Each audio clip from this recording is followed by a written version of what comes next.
আমি সেই ভুল শুধরাতে চাই মা। বিয়ের আগে প্রথমবার যখন আমার সাথে দেখা করতে এসেছিল তখন ট্রাউজার আর জার্সি পরে এসছে।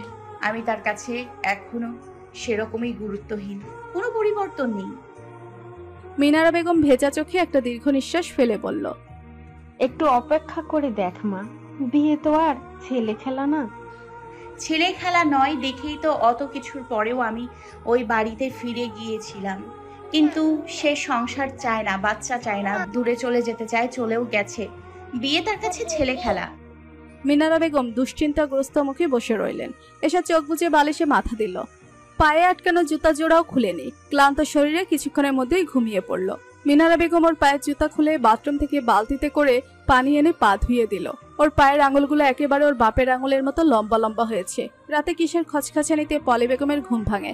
তার হঠাৎ একটু ভয় ভয় করে উঠল। এমনিতে তিনি ভীতু স্বভাবের মানুষ নন, তো এত বড় ফাঁকা বাড়িতে আজ শরীরটা ছমছম করে উঠছে। তিনি উঠে আলো জ্বালায়। আশেপাশে তাকিয়ে কিছুই দেখতে পেলেন না, হয়তো মনের ভুল। ঘড়ির দিকে তাকিয়ে দেখলেন সবে 11:30 বেজেছে। অথচ এই বাড়িতে রাত 1:30-2টার সময়ও কথাবার্তার আওয়াজ পাওয়া যেত। আর এখন সারাদিনই বাড়িটা ভূতের বাড়ির মতো নিস্তব্ধ থাকে। তার কোলাহলপূর্ণ সোনার সংসারটা আজ ভেঙে কয়েক টুকরো হয়ে শুনশান হয়ে গেছে। এখনো কেউ তার কাছে ক্ষমা চাইতে আসছেন না। এক একজনের কত স্পর্ধা হয়েছে। পলি বেগমের আর সহ্য হচ্ছে না এসব নাটক। রাগে শুধু তার চোয়াল শক্ত হয়ে আসে। তিনি রুম থেকে বের হয়ে মালার কাছে যায়। মালাও ছেলেকে নিয়ে ঘুমিয়ে পড়েছে। পলি বেগম ওকে ঘুম থেকে ডেকে তুলে ক্রোধে ফেটে পড়ে বললেন, বাকি সবাই যা করার করছে, কিন্তু তোর বাপ গ্রামে গিয়ে নাকি বাপের ভিটায় থাকা শুরু করেছে। এই তালবাহানা আমার গায়ে আর সইছে না। পুলিশ দিয়ে গ্রেফতার করাবো বদমাশটাকে। কাঁচা ঘুম ভাঙা চোখে মালা বিরক্তভাবে বলল, তুমি কি নিজের অনুভূতিগুলো ভালোভাবে প্রকাশ করতে পারো না, নাকি অভ্যাস নেই? আব্বুকে মনে পড়লে ফোন দিয়ে আসতে বলো। পুলিশ দিয়ে গ্রেফতার করানোর কথা বলছো কেন? পলি বেগম তেলে বেগুনে জ্বলে উঠলেন। ওই ইতর লোককে আমার মনে পড়বে? আমার কাউকে প্রয়োজন নেই, সবার আমার কাছেই আসতে হবে। আসতে হলে তো আসবে, পুলিশ দিয়ে গ্রেফতার করানোর কি দরকার? ফুয়াদের ফোন বন্ধ, ও নাকি এই বাড়িতে আর জীবনে ফিরবে না। ওর সাথে এটাই নাকি আমার শেষ দেখা। ওদিকে ওর বউ এসে বলল ওর নাকি আলাদা ফ্ল্যাট রাখা ছিল, আরও কিসব আবল তাবল বলে গেল। এরা সবাই মিলে আমার মাথা খারাপ করে দিবে, আমাকে পাগল বানিয়ে ছাড়বে। এদেরকে কিভাবে উপযুক্ত শায়েস্তা করতে পারি একটু বল। মালা চোখ বুজে বলল, সবাইকে জেলে ভরে দাও। কেউ অফিসে যাচ্ছে না, ব্যবসা দেখছে না, আমাকে ডুবাতে চায় সবগুলা। আমি একা এই ব্যবসা কিভাবে সামলাবো? আরেক ছেলে আমার গাড়িটা ভেঙে চুরে রেখে গেছে। এদের জ্বালায় আমার বিষ খেয়ে মরতে হবে মনে হয়। মরে যাও। কি বললি তুই? বলেছি আমার ঘুম পেয়েছে, যাও এখন। পলি বেগম সারা বাড়িতে আলো জ্বালিয়ে দিলেন। রাগে তার শরীরে রক্ত চরচর করছে। তিনি কিছুক্ষণ অস্থির ভঙ্গিতে সোফায় বসে থেকে পুরো বাড়ি জুড়ে পায়চারি করলেন। মনে হচ্ছে এটা কোনো পরিত্যক্ত বাড়ি। আলো জ্বালিয়ে রেখেই তিনি রুমে আসেন। ঘুমানোর চেষ্টা করে ঘুমাতে পারছেন না। ফুয়াদ কোথায় গেছে? এসার সাথে ওর কি হয়েছে? রাহাত ফয়সাল বউ নিয়ে কোথায় উঠেছে? শফিক আহমেদ তো টাকা পয়সা কিছুই নিয়ে যাননি। তিনি গ্রামে গিয়ে কিভাবে চলছেন? গলির মুখে একটা ভাতের হোটেল। এসা বাসা থেকে বেরিয়ে সেখান থেকে দুপুরে খাবার কিনে নিয়ে আসলো। এই বাসায় এখনো রান্না বান্নার মতো ব্যবস্থা নেই। মিনারা বেগম এখানে উঠেছিনি তো গতকাল সকালে। শুধু মেজো মামা একটা খাট ঢুকিয়ে দিয়ে গেছে, সেখানে বিছানা পেতে ঘুমানোর মতো ব্যবস্থা হয়েছে। ঘটনা হয়েছে খুব অল্প সময়ে। মিনারা বেগমের ভাইয়েরা ভেবেছিলেন এসা শ্বশুরবাড়ি চলে গেলে তিনি সম্পত্তির ব্যাপারে ভুলে যাবেন, কিন্তু এবার আর ভুললেন না। উল্টো মেজো ভাইয়ের বুদ্ধিতে সালিশ বসানোর কথা বলে বসলেন। সালিশ বসানোর কথা শুনেই তার ভাইদের টনক নড়ে। সালিশে তিনিই জিতবেন, এর চেয়ে আপোষ করাই ভালো। কে কতটুকু সম্পত্তি পাবে তা তো আর অজানা নয়। মিনারা বেগম শক্ত মুখে বললেন, টাকা তার জরুরি প্রয়োজন। রাতের মধ্যেই সম্পত্তির দাম ধরে কিছু টাকা না দিলে তিনি বাইরে বিক্রি করে দিবেন। এরপর মেজো ভাইজানের তাড়ার মুখে রাতের মধ্যেই আপাতত অর্ধেক টাকা দিয়েছেন। টাকা হাতে পেয়ে তিনি আর ভাইয়ের বাসায় এক মুহূর্ত থাকতে চাইলেন না। পরদিন ভোরে মেজো ভাইজান তাকে এই বাসায় তুলে দিয়ে গেছেন। মেজো ভাইজানের পরিচিত, বহু আগে তিনি এই বাসায় থাকতেন সেই সুবাদে। আল্লাহ মানুষকে একটা গতি করেই দেয় যে কোনো উপায়ে। মিনারা বেগমের এত দ্রুত থাকার জায়গার ব্যবস্থা না হলে ওর তো ফুহাদের ফ্ল্যাটেই থাকতে হতো। এসব হাত খেয়ে রুমের লাগোয়া ছোট একটা বারান্দা আছে, সেখানে গিয়ে দাঁড়ালো। মিনারা বেগম বাসায় নেই, হাঁড়ি পাতিল থালা বাসন কিনতে গেছেন। ও তখন ঘুমিয়েছিল, তাই ডাকেনি। নিরাশ চেহারায় এসা দীর্ঘ সময় বারান্দায় দাঁড়িয়ে থাকে। মানসিকভাবে যতটা শক্ত থাকতে চাচ্ছে ততটা পারছে না। ও তো আর ফুহাদের মতো নিষ্ঠুর নির্দয় না। শক্ত থাকতে পারলে তো আজ ক্লাসেই যেত। ভাত খেতে গিয়ে ও কেন যেন গলা দিয়ে নামতে কষ্ট হলো। কয়েক লোকমা খেয়ে উঠে পড়েছে। হৃদয় মন যতই জ্বলে পড়ুক, অঙ্গার হোক, দুঃখকে এত প্রশ্রয় দেওয়ার সুযোগ কই। ক্লাসে যেতে হবে, ঠিকভাবে পড়াশোনা করতে হবে, দ্রুত টিউশন খোঁজার চেষ্টা করতে হবে। খাটের উপর ফোন বাজছে। এসা কি ভেবে যেন একটু চমকে ওঠে। ওর মন হয়তো ফুহাদের ফোন কলের অপেক্ষায় আছে। এই মানুষটার প্রতি ওর সমস্ত আবেগ অনুভূতি মুছে ফেলা দরকার। এসব মনের ব্যাপার। এক্ষুনি না পারলেও ধীরে ধীরে নিশ্চয়ই সব মুছে ফেলতে পারবে। এরপর যদি কখনো সে ফিরে এসে ওর সামনে দাঁড়ায়, ও যেন তাকে ঘৃণা করে ফিরিয়ে দিতে পারে। এসব ফোন হাতে নিয়ে দেখলো শম্পা ভাবি ফোন করেছে। ওর অচেতন মন বোধহয় হতাশ হলো। এশা, তুমি কোথায় আছো? শম্পা ভাবি উদ্বিগ্ন হয়ে জিজ্ঞেস করলেন। মায়ের কাছে আছি ভাবি। আপনাদের কি অবস্থা, কেমন আছেন? কি শুনছি ফুয়াদ নাকি নিখোঁজ, ওর ফোনও নাকি বন্ধ পাচ্ছি। তুমি সন্ধ্যায় আমাদের বাসায় আসো তো। এখন ইচ্ছে করছে না, অন্যদিন। হুট করে সবকিছুই কেমন পাল্টে গেল। একজন একজন এক এক জায়গায় ছিটকে গেছি। আপনার শরীরটা কেমন এখন? বেশি ভালো লাগে না। ফুয়াদ কোথায় যেতে পারে বলো তো? ওকে খুঁজছো না? কোথায় খুঁজবো? সে কি হারিয়ে গেছে যে খুঁজবো? তোমার কোনো অসুবিধা হলে আমাদের জানাইও, দ্বিধা করবা না, বুঝেছো? আমাদের শাশুড়ি আম্মা নাকি ফুয়াদকে খুঁজে বেড়াচ্ছে। এসা ছোট্ট একটা শ্বাস ফেলে বলল। আপনারা ফুয়াদের খোঁজ পেলে আমার সাথে একবার যোগাযোগ করতে বলবেন। মনের বিরুদ্ধে তো আর সংসার হয় না ভাবি। আমিই তাকে ছেড়ে দিব। কি বলছো? তুমি ওকে ছেড়ে দিয়ে কোথায় যাবে? তাকে ধরে রেখেই বা কি করব? তার মনে কখনো আমার জায়গা হবে না। হওয়ার হলে এতদিনে হতোই। এসব তোমার রাগের মাথায় কথা। মাথা ঠান্ডা করো। ফুয়াদ অনেক ভালো ছেলে, নিশ্চয়ই ফিরে আসবে। ও অনেকগুলো ধাক্কা খেয়েছে তো, তাই মনস্থির করতে পারছে না। তাকে তো আর আমি বলিনি তার মনে অন্য কারোর জন্য প্রেম। মনের ব্যাপার মানুষ চাইলেই নিয়ন্ত্রণ করতে পারে না। তাছাড়া আমার মতো সাধারণ মেয়ে বিয়ে করার কথাও তিনি কখনো ভাবেননি। তার চিন্তা ভাবনা অন্য ধরনের, বাধ্য হয়ে করেছে। তার সাথে কোনোভাবে যোগাযোগ করতে পারলে বলবেন, আমি তাকে নিঃশর্তে ছেড়ে দিব। এরপর আপনারা ধুমধাম করে তার আর সুস্মিতার বিয়ে দেবেন। কি আবল তাবল বলছো? তোমার মাথাটা কি গেছে? আবল তাবল না ভাবি, এটা ছাড়া আপনার দেবরের মন স্থির করার তো আর কোনো উপায় নেই। মিনারা বেগম কেনাকাটা করে ফিরেছেন। এসব ফোন রেখে সবকিছু গোছগাছ করতে তাকে সাহায্য করতে লাগলো। রাতে দুই মা মেয়ের ছোট্ট এই সংসারে চুলা জ্বলল। এই থমথমে শুনশান বাড়ির এক কোণে পলি বেগম চেয়ার নিয়ে বসে আছেন। তিনি একটু আগে অফিস থেকে ফিরেছেন। ব্যবসার হালচাল ভালো যাচ্ছে না। বাড়িটাও কেমন মরা মরা লাগছে। কর্তৃত্ব ফলানোর জন্য কাউকে পাচ্ছেন না। তার সাহায্য ছাড়াই সবাই নিজের মতো থাকতে পারছে, সে নিয়েও অন্তর্জালা কম হচ্ছে না। তার ছেলেগুলো কত শিয়ান, একটা বারও আসলো না। আর শফিক আহমেদ তো সবচেয়ে বড় শিয়ান, শুধু মালা তার কাছে আছে বলে। নয়তো এত বড় বাড়িতে তিনি একা কিভাবে থাকতেন। মালাকেও স্বামী নিয়ে যেতে চেয়েছিল, কিন্তু তিনি যেতে দেননি। মালার দেখাশোনার জন্য একজন মেয়ে রেখেছেন, বাসার কাজের জন্য আলাদা মানুষ রেখেছেন। কাজের মেয়েটাকে ডেকে পলি বেগম এক গ্লাস জুস দিতে বললেন। তার বুকের ভিতর কিরকম অস্থির লাগছে। নিজের অজান্তেই একাকিত্ব তাকে গ্রাস করছে, কিন্তু তিনি সে কথা মানতে নারাজ। তার কাউকে প্রয়োজন হয় না। এই অভ্যস্ত অহংকার ছেড়ে অন্য কোনো চিন্তা প্রশ্রয় দিচ্ছেন না। জুস গ্লাস শেষ করার পরই পলি বেগমের মাথার ভিতর কিরকম ঝিমঝিম করে উঠল। তিনি শক্ত হয়ে চেয়ারের উপর বসে থাকার চেষ্টা করলেন, কিন্তু কিছুক্ষণের মধ্যে তার শরীর ছেড়ে দিল। চোখ দুটি বুজে আসলো। জ্ঞান হারিয়ে তিনি চেয়ার থেকে পড়ে গেলেন। কাজের মেয়ে দুইটা নিজেদের কাজে ব্যস্ত।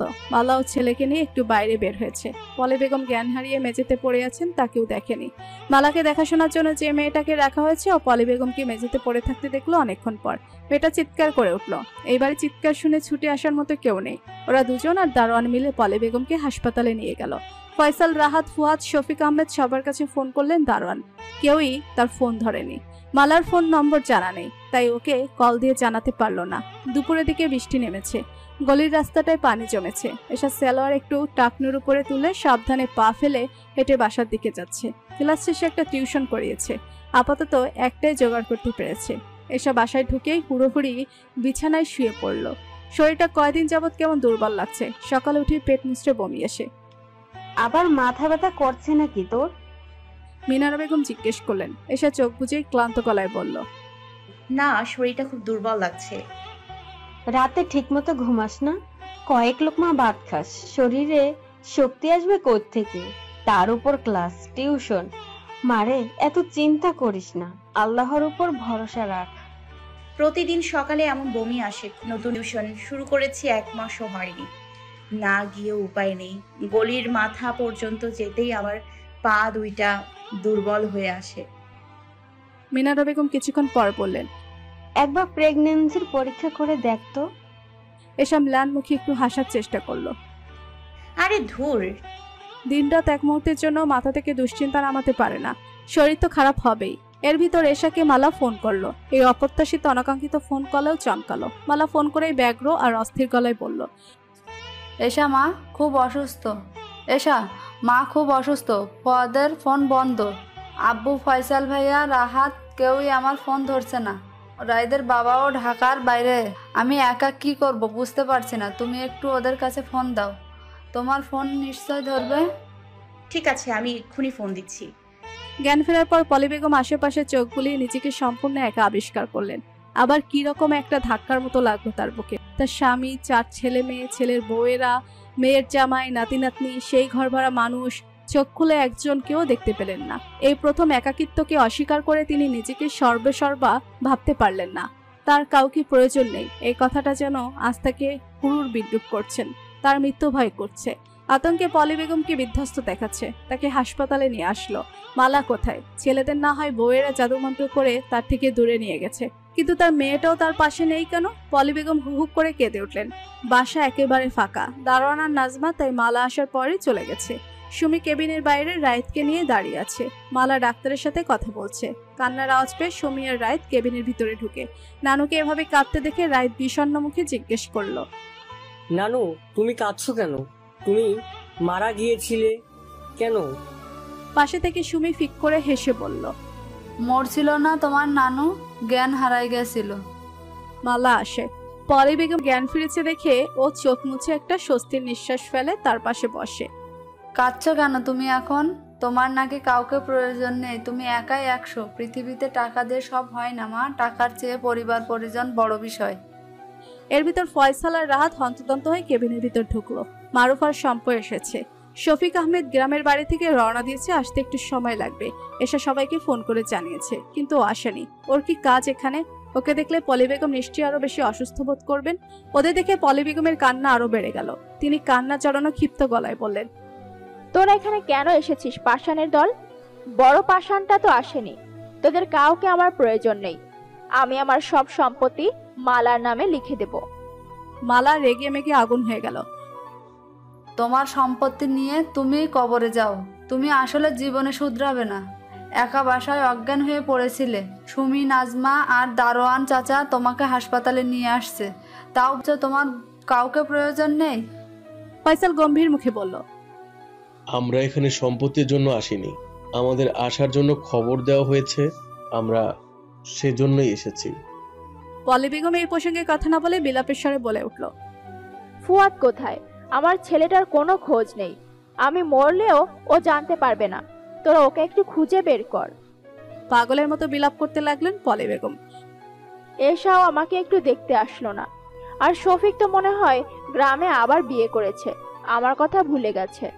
ফয়সাল আর রাহাতকে আড়ালে ডেকে মালা বিচলিত মুখে বলল, হঠাৎ করে এত ঝামেলা হলো? তোমরা সবাই বাসা থেকে বের হয়ে এসেছো? সব মিলিয়ে মা খুব ধাক্কা খেয়েছে, একা হয়ে পড়েছে, তার মানসিক সমস্যা হচ্ছে। ডাক্তার বলেছে তাকে পারিবারিক সান্নিধ্যে রাখতে। রাহাত বলল, আমরা চলে এসেছি দেখে ধাক্কা খেয়েছে, নাকি তাকে ছাড়া সবাই চলতে পারছে না দেখে ধাক্কা খেয়েছে? ফয়সাল বিরক্ত মুখে বলল, এখন এসব কথা বাদ দে তো। কিন্তু মা তো আমাদের বাসায় সাচ্ছে না, উল্টো আবার সেই সম্পত্তির কাহিনী তুলছে। ভাইয়া, মা তো এরকমই, তার জন্য এই অবস্থায় তাকে তোমরা একা রাখবা? একা কোথায়? তুই আছিস, কাজের মেয়ে রেখেছে 2 জন। সে যদি তার ওই অযাচিত কর্তৃত্ব ফলানোর অভ্যাস পরিবর্তন করে আমাদেরকে ডাকে, আমরা অবশ্যই যাব। সে তার অহংকার ভেঙে তোমাদের ডাকবে? তাহলে থাকুক সে তার অহংকার নিয়ে, আমরা যাব না। ওরা সত্যিই গেল না। শফিক আহমেদও হাসপাতালে এসে তাকে একবার দেখে গ্রামে চলে গেলেন। 2 দিন পর পলি বেগমের অবস্থার উন্নতি হলে ফয়সাল আর রাহাত তাকে বাসায় রেখে আসলো। এর ভিতর একদিন দুপুরে ক্লাস শেষে শম্পার বাসায় হাজির হলো। শম্পা এর আগে কত করে আসার জন্য বলেছে ওকে, আসেনি। আজ হঠাৎ আসায় ভারী অবাক হলো। এসব চেহারা ক্লান্ত দুর্বল দেখাল। যে মেয়ের স্বামী এভাবে লাপাত্তা হয়ে গেছে তার চেহারা তো ঝলমলে দেখাবে না। আগে খাওয়া দাওয়া করো, তারপর গল্প করবে। আজ তোমাকে যেতেই দিব না, আমার সাথে থাকবে। দরকার হলে রাহাত অন্য রুমে ঘুমাবে। এর সাথে এমন কোনো কথা না বলে খেতে বসলো। খাওয়ার পরে বেসিনের দিকে ছুটে গেল। গলগল করে বমি করে সব খাবার ফেলে দিল। শম্পা একটু অন্যরকম স্বরে জিজ্ঞেস করলো, কি ব্যাপার এসা? এসা হাত মুখ ধুতে ধুতে বলল, তেমন কোনো ব্যাপার নেই ভাবি, আমার শরীর একটু অসুস্থ, অ্যাসিডিটি বেড়েছে। এত আত্মবিশ্বাসের সঙ্গে বলছো অন্য কোনো ব্যাপার নেই? তুমি আর ফুয়াদকে আলাদা ঘুমাতে নাকি?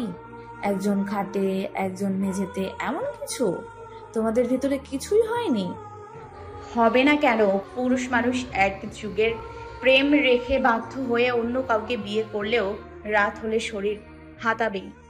তুমি প্রেগনেন্ট, টেস্ট করছো এসা? আপনার দেবর বিয়ের পরেই বলে দিয়েছে সে বাচ্চা কাচ্চা পছন্দ করে না। বাচ্চা কাচ্চা জন্ম দিয়ে এই ছোট জীবনে অত বাড়তি ঝামেলা দায়িত্ব তিনি নিতে পারেন না। আমার দেবর এটা বলে দিয়েছে, দেখো বাচ্চাও হতে পারে। পৃথিবীতে সবাই পরিকল্পনা করে মা বাবা হয়, অপরিকল্পিতও ভাবে হয় এসা। তুমি টেস্ট করে দেখো, আমার কাছে একটা কিট আছে, চাইলে এক্ষুনি করতে পারো। আচ্ছা ভালো কথা, তোমার এই মাসের পিরিয়ড হয়েছে? শম্পা অথাস মুখে বলল, এটা আগে বললেই তো হতো, আমি শুধু শুধু এতক্ষণ ধরে ভাষণ দিয়ে যাচ্ছি। আচ্ছা ভাবি, আমি এখন উঠি তাহলে, আমার টিউশন আছে। বসো, তোমার সাথে আরো কথা আছে আমার। শম্পা এসাকে হাত ধরে আবার বসিয়ে একটু হেসে জিজ্ঞেস করলো, তুমি ফুয়াদের ব্যাপারে এত হেড স্পিচ দাও কেন এসা? ও কি তোমাকে খুব অত্যাচার করতো? না। শম্পা একটু থেমে থেকে বলল, ফুয়াদ খুব দায়িত্বশীল মানুষ, খুব ভালো। তুমি বোধহয় ওকে চিনতে পারোনি। যথেষ্ট চিনেছি। মোটেও না, তুমি আসল ফুয়াদকে দেখোইনি। খুব অস্থির সময়ে তুমি ওর জীবনে এসেছো। দায়িত্বশীল মানুষ এভাবে চলে যায়? কিভাবে চলে গেছে? ও তো তোমাকে থাকার জায়গা, টাকা পয়সা সবই দিয়ে গেছে। থাকার জায়গা আর টাকাই কি সব? বিয়ের পর থেকে আমি ফুয়াদকে দেখে আসছি, আমরা একই বাড়িতে থেকেছি। ও চলে আসবে এসা, তুমি ভাবছো তো ও তোমাকে একেবারে ফেলে রেখে চলে গেছে? এরকম অন্যায় করার মানুষ ও নয়। একেবারে চলে যাওয়ার হলে ও সম্পর্ক চুকিয়ে যেত। ও এবার সমস্ত অস্থিরতা দূর করে ফিরে আসবে। এরপর তুমি দেখো ও কেমন মানুষ। আমার আর কিছু দেখার দরকার নেই। নিজের শরীরের যত্ন নাও, চেহারার একই হাল করেছো। টাকা, ফ্ল্যাটের চাবি সবই দিয়ে এসেছো। ফুয়াদ এসে এসব শুনলে তোমাকে কি যে করবে। কিছু করার সুযোগ নেই, আমি তাকে ডিভোর্স দিয়ে দিব। শম্পা হেসে বলল, ঠিক আছে, দেখা যাবে। ভাবি আমি এখন তাহলে উঠি? আমার কথা শেষ হয়নি। আজকে টিউশনে যেতে হবে না, বসো। ফুয়াদ তোমাকে টাকা দিয়ে গেছে, ঠিকভাবে পড়াশোনা করতে বলেছে, আর তুমি এ অসুস্থ শরীর টিউশন করে বেড়াচ্ছ। এই পাকনামের জন্য কত যে ধমক খাবে। আপনি এসব কথা বলার জন্য আমাকে বসিয়ে রেখেছেন? ঠিক আছে, অন্য কথা বলি, শোনো।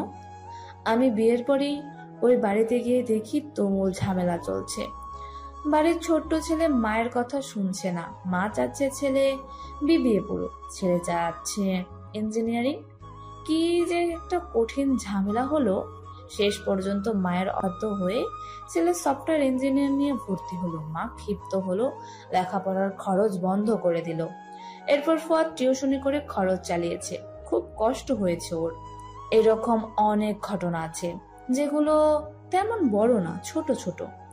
পড়াশোনা শেষে ফুয়াদ যখন আবার দেশের বাইরে যেতে চাইলো, তখন আবার ও ঝামেলা হলো। মা চাচ্ছিল ও ব্যবসায় থাকুক, সেজন্য টাকা দিল না। ওদিকে ওর নাকি সারা জীবনের স্বপ্ন ছিল দেশের বাইরে যাওয়া, কয়েক লাখ টাকার প্রয়োজন। শেষ পর্যন্ত যেতে পারলো না, খুব ভেঙে পড়েছিল। এরপর তো সুমিত্রার ব্যাপার তো তুমি জানোই। সুস্মিতার পরিবার ফুয়াদকে যে অপমান করলো, কি করবে না করবে, করবেই না কেন।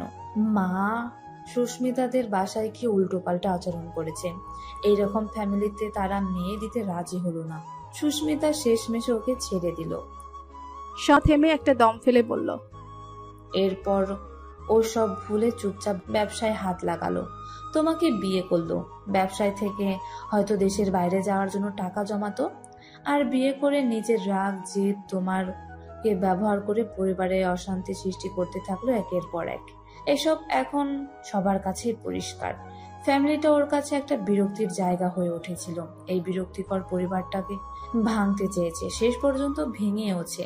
তাতে খুব ভালো হয়েছে। পরিবারের এই অশান্তির কারণে সব সময় দূরে চলে যেতে চাইতো। ও আসলে ফয়সাল ভাই আর রাহাতের মতো সবকিছু মেনে নেওয়ার মতো মানুষ না। ও একটু অন্য ধাঁচের।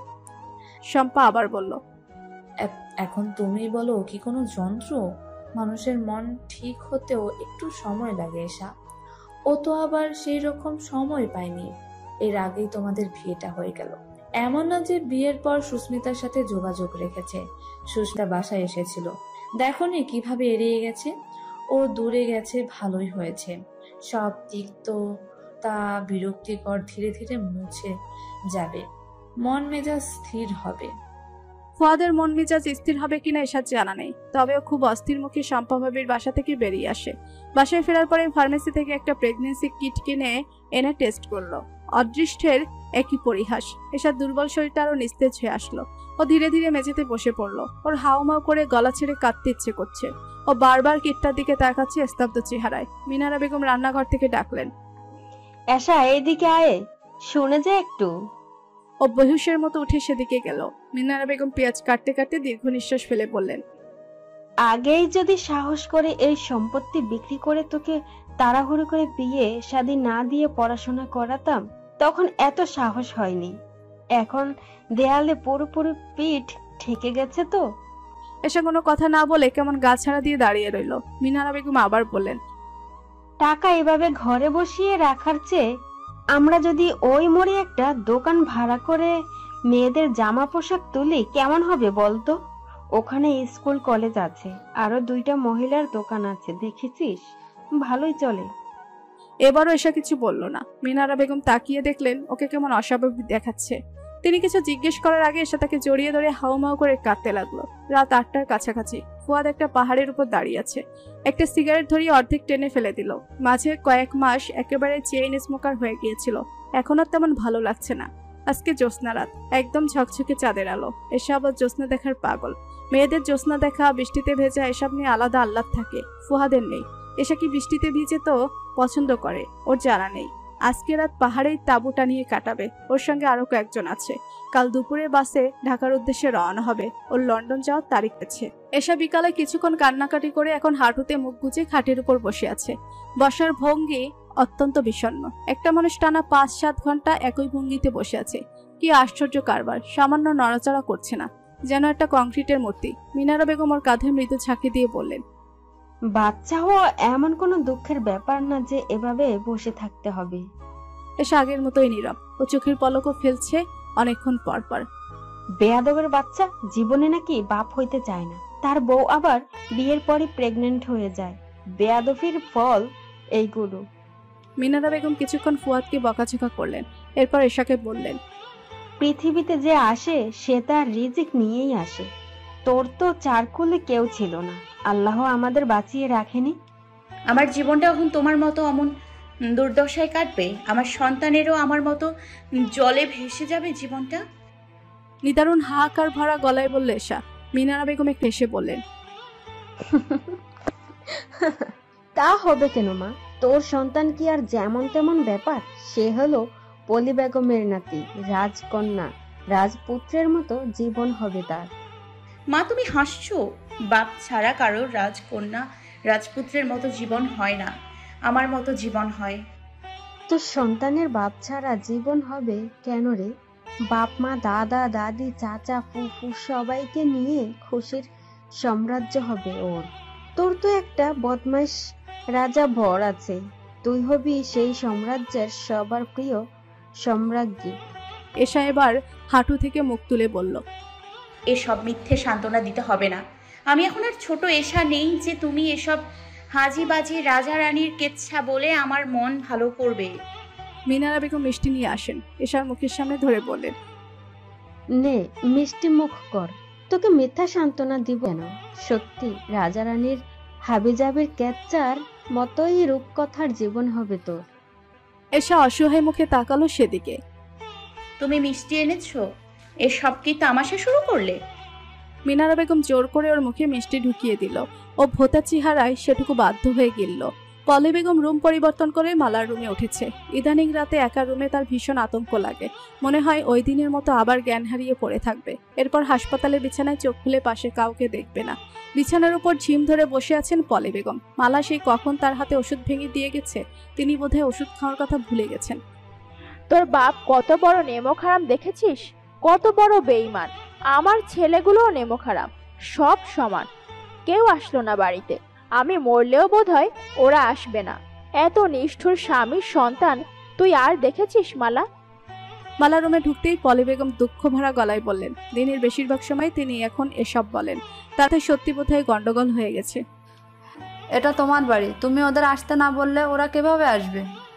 আমার এক ছেলে তো সারা জীবনের জন্য চলে গেছে। ওকে সত্যি আর কখনো আসবে না? ওর কারণেই আমার সংসার ভেঙেছে, আমার গাড়িটাও ভেঙেছে ও। তবুও ওর জন্য কাঁদছি। আমার এত বড় বাড়িতে এখন একটা কাকও ডাকে না। অবশ্যই আসবে, তুমি ওষুধ খাও, আমি আলো নিভাবো। পলি বেগম জানালা দিয়ে ওষুধগুলো ছুঁড়ে ফেলে দিয়ে বললেন, এই ওষুধে কোনো কাজ হবে না রে মা। কেউ আমাকে পরোয়া করছে না। পৃথিবীতে আমার আর কোনো গুরুত্ব নেই। আমার এত অর্থ সম্পত্তি সব তুচ্ছ মনে হচ্ছে। মালা আলো নিভিয়ে শুয়ে বলল, রাজ্য আছে, রানী আছে, কিন্তু প্রজাগুলো নেই। সেই শোকে রানীর তো মাথায় সমস্যা হবেই। কি বললি তুই? কিছু না, ঘুমাও। আর সবার জন্য তোমার এত দুঃখ হলে কাল গিয়ে সবাইকে নিয়ে আসো, এনে আবার নিজের ক্ষমতা দাও। আমি কাউকে আনতে যাব না। 2-1 দিনের ভেতরই এই বাড়ি তোর বাপের নামে লিখে দেব। এরপর সে আর ছেলে আর ছেলের বউদের নিয়ে থাকবে। আমি দু চোখ যেদিকে যায় চলে যাব। আমার মনে কোনো শান্তি নেই। তাই ভালো হবে। ফুয়াদের বউটা কত বড় নিষ্ঠুর দেখলি? আমাকে একটাবার দেখতে আসলো না। তোমার মতো তেজ আছে। মালা ঘুমিয়ে পড়ল। পলি বেগম সকাল উঠে কোথায় যেন চলে গেলেন। তিনি বোধহয় সত্যি এই বাড়ি শফিক আহমেদের নামে লিখে দিবেন। তবুও মুখ ফুটে একবার কাউকে সাধবে না। ফুয়াদ দুপুরের বাসে রওনা দিয়ে ঢাকা পৌঁছালো রাতে। বাস থেকে নেমেই ফুলের দোকান খুঁজলো। রাত একটু বেশি হওয়ায় দোকানপাট প্রায় বন্ধ। অনেকক্ষণ খোঁজাখুঁজি করে একটা দোকান খোলা পেল। সেখান থেকে ফুল কিনে সোজা বাসার উদ্দেশ্যে রিকশায় উঠলো। এসে এখন সজাগ আছে নাকি ঘুমিয়ে পড়েছে। ও তেমন রাত জাগে না, নিশ্চয়ই ঘুমিয়ে পড়েছে। ফুয়াদ রিকশা থেকে নেমে দ্রুত ভাড়া মিটিয়ে উপরে ওঠে। ফ্ল্যাটের দরজায় তালা ঝোলানো। এসা এখানে নেই, কি আশ্চর্য কাণ্ড। এতদিন বন্ধে রাখা ফোনটা চালু করে ফুয়াদ ব্যস্ত হয়ে এসার নাম্বার ডায়াল করে। ফোন বন্ধ বলছে। মেয়েটাকে এখানে থাকার জন্য বলেছে, টাকাও দিয়ে গেছে, তবুও সে এখানে নেই। ও বিরক্ত হলো, কিন্তু অস্থির হলো বেশি। শম্পা বাবির সাথে এসার ভালো খাতির, সে অবশ্যই জানবো কোথায় আছে। ফুয়াদ তৎক্ষণাৎ তার কাছে কল দিল। ফোন ধরলো রাহাত। ভাইয়া, এশা কোথায়? আমি ওকে এই বাসায় থাকতে বলেছি, কিন্তু এখানে নেই। রাহাত থমথমে মুখে বলল, আমার বাসায় এসো, মেসেজ করে অ্যাড্রেস পাঠাচ্ছি। ও তোমাদের বাসায়? এত কথা বলছো কেন? আসতে বলেছি, আসো। ফুয়াদ আবার রাহাতের বাসার উদ্দেশ্যে রওনা হলো। এত লম্বা জার্নি করে এসে এখন এখানে ওখানে পাগলের মতো ঘুরবে? মেয়ে মানুষ তো, সবসময় 2 লাইন বেশি বুঝতেই হবে। ফুয়াদ হন্তদন্ত হয়ে রাহাতের বাসায় গেল। রাহাত বলল, বসো শান্ত হয়ে। ফুয়াদ অস্থির ভঙ্গিতে বসে বলল, আমি মানুষকে বোঝাতে পারি না, নাকি মানুষ আমাকে বুঝতে চায় না? ওকে আমি পরিষ্কারভাবে বলে গেলাম আমার বাসায় থাকতে, ও সেখানে নাই। এই মাঝরাতে আমি এখন ওকে এখানে সেখানে খুঁজে বেড়াচ্ছি ভাবি। ফুয়াদ ক্লান্তভাবে একটা দম ফেলে বলল, আমি শুধু ওর সাথে দেখা করার জন্য এসেছি, নয়তো এখানে আমার আর কোনো কাজ নাই। আমি ফ্লাইটের দিনই আসতে পারতাম। রাহাত জিজ্ঞেস করলো, তুমি কোথায় যাচ্ছ? লন্ডন। Very good. আচ্ছা বলো, এশা কোথায়? শম্পা কোনো কথা বলল না। রাহাত গম্ভীর গলায় প্রত্যুত্তর করলো, অযথাই এসেছো। এশার সাথে তো দেখা করা সম্ভব না। এশা মারা গেছে। তুমি যেখান থেকে এসেছো আবার সেখানে চলে যেতে পারো। একবারে এসে ফ্লাইট ধরো। ফুয়াদের পৃথিবীতে মহাপ্রলয় হলো, বিধ্বংসী প্রলয়। ওর মুখ থেকে কোনো শব্দ বের হলো না, শরীরটা তরতর করে ঘেমে গেল, বাকশক্তি শ্রবণ শক্তি সব ভোতা হয়ে গেল। গাড়ি অ্যাক্সিডেন্ট করেছিল ঈশা, 15 দিন হাসপাতালে ছিল। তোমার কথা বলেছিল খুব। 1 ঘন্টা ব্যবধানে মানুষের জীবনে কত অঘটন ঘটে যেতে পারে। তুমি সেখানে প্রচন্ড কাণ্ডজ্ঞানহীন মানুষের মতো কতগুলো দিন ধরে নিখোঁজ হয়েছিলে, একটা ফোন কল পর্যন্ত করনি। ফুয়াদকে সর্বহারা নিঃস্ব দিল, ওর চোখের জল গাল পর্যন্ত গড়ালো।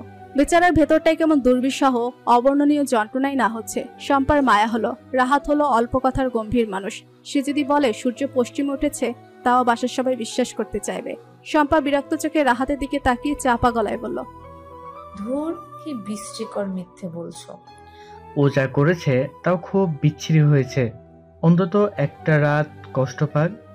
ফুয়াদের বোধশক্তি সব অকেজো হয়ে গেছে, ওর কানে কোনো কথা ঢুকছে না। রাহাত বলল, তুমি বাঁধনহারা, একাকী জীবন চেয়েছ, অবশেষে সৃষ্টিকর্তা তোমাকে সেটাই পাঠিয়ে দিয়েছে।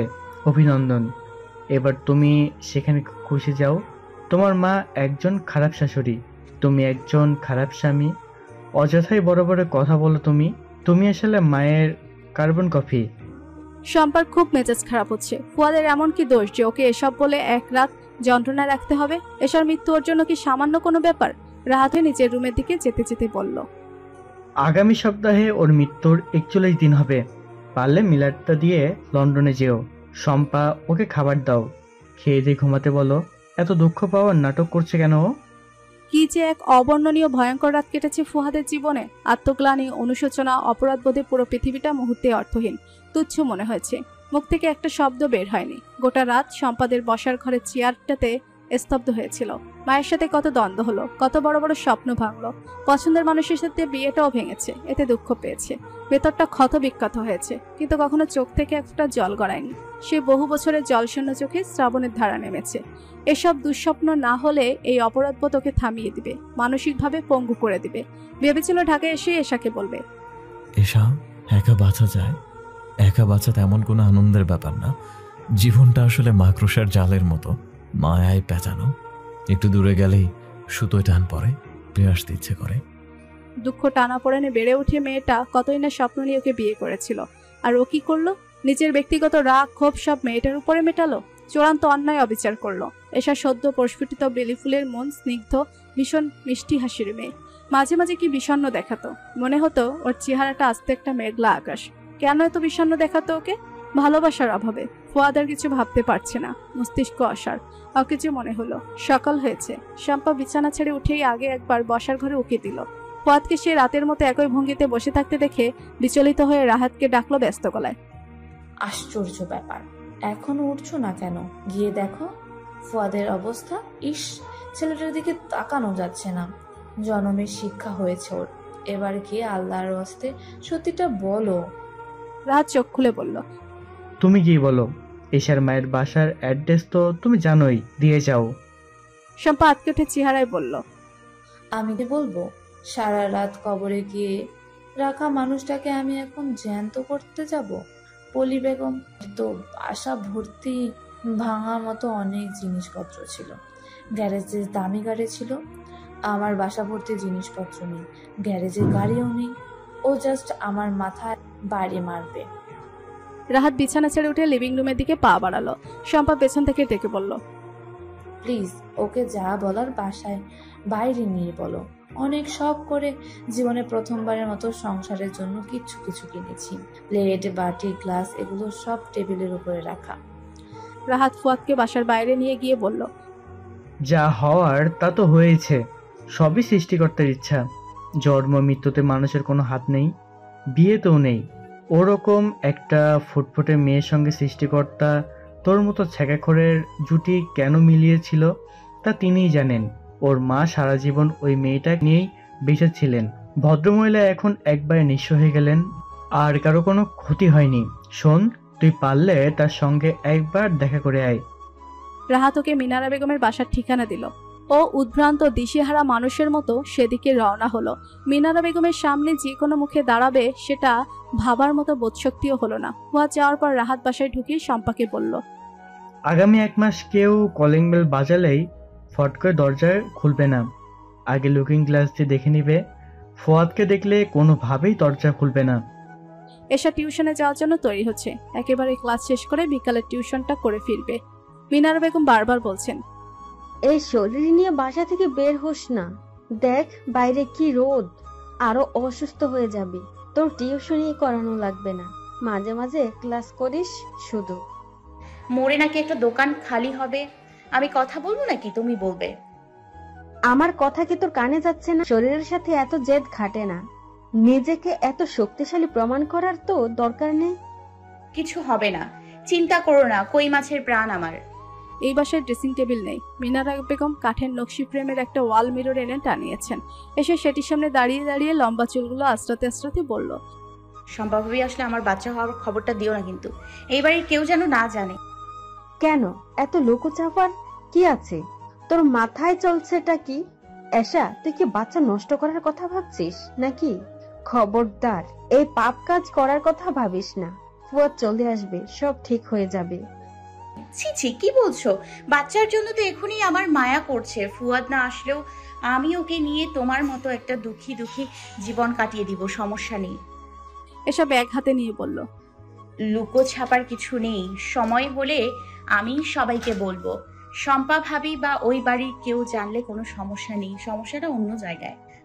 দেরি হয়ে যাচ্ছে। ও দ্রুত পায়ে হেঁটে দরজার সামনে যেতেই ডোরবেল বাজে। এসব ব্যস্ত মুখে দরজা খুলে দেখে দরজার সামনে ফুয়াদ দাঁড়ানো। ওর বুকের ভেতর ধাক্কা খায়, অস্বাভাবিকভাবে হৃৎপিণ্ডটা লাফিয়ে ওঠে, ধকধক করে। হাত পায়ের ঈষৎ কাঁপুনি টের পায়। পৃথিবীটা অন্যরকম মনে হয়। মনের ভিতরে এই ঝড়ঝাপটা লুকিয়েও স্বাভাবিক গলায় বলল, ফুয়াদ আপনি? অনেকদিন পর, কেমন আছেন? ফুয়াদ কোনো উত্তর দিতে পারে না। অনুভূতি শূন্য দৃষ্টি তার।